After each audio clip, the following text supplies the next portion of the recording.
रात के सन्नाटे में दूर दराज के गांव में शेरू और उसकी छोटी बहन अपने दादा दादी के पुराने घर में रह रहे थे। ये घर किसी पुराने महल से कम नहीं था। लंबी दीवारें, बेहतरीन बगीचे और खामोशी जो हर कोने में समाई थी।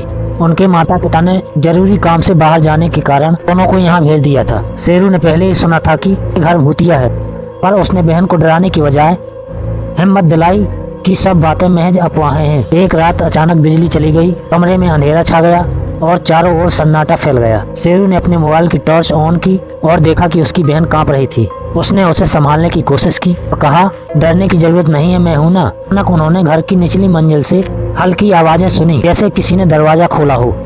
शेरू को लगा कि ये महज हवा की वजह से हुआ होगा, लेकिन लड़की ने सहमे हुए स्वर में कहा, आया मैंने किसी को ऊपर चलते हुए सुना है। शेरू ने उसे मजाक में टालना चाहा, लेकिन जब आवाजें लगातार तेज होने लगी तो उसका खुद भी दिल जोर से धड़कने लगा। वे दोनों कमरे के कोने में दुबक गए, पर तभी दरवाजा खुद ब खुद धीरे धीरे खुलने लगा।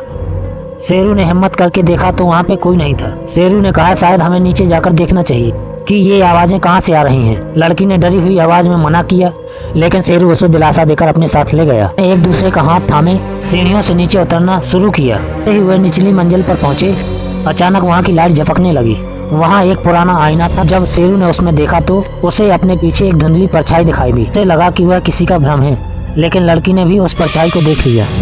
दोनों जोर से चिल्लाए और भागने लगे, लेकिन जैसे ही दरवाजे के पास पहुंचे, दरवाजा बंद हो गया। एक अजीब सी हंसी पूरे घर में गूंज उठी। शेरू और लड़की अब बिल्कुल सहमे हुए थे। शेरू ने सोचा कि वह अपनी बहन को किसी तरह बचा ले, लेकिन तभी उस परछाई ने एक और अजीब खेल खेला। घर में रखा एक पुराना खिलौना अचानक से हिलने लगा और उसमें आवाज आई, लोग मुझे छोड़कर नहीं जा सकते।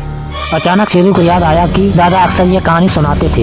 इस खिलौने के बारे में किसी आत्मा का वास है जो बच्चों के साथ खेलना चाहती है। यह आत्मा अच्छे बच्चों को कुछ नहीं करती, लेकिन जैसे ही कोई डरता है वह और डरावनी हो जाती है। शेरू ने हिम्मत दिखाकर खिलौने से कहा, हम डरते नहीं हैं, हमें खेलना है तो आओ। जैसे ही उसने यह कहा, खाना शांत हो गया और वहाँ की अजीब आवाजें भी खत्म हो गयी।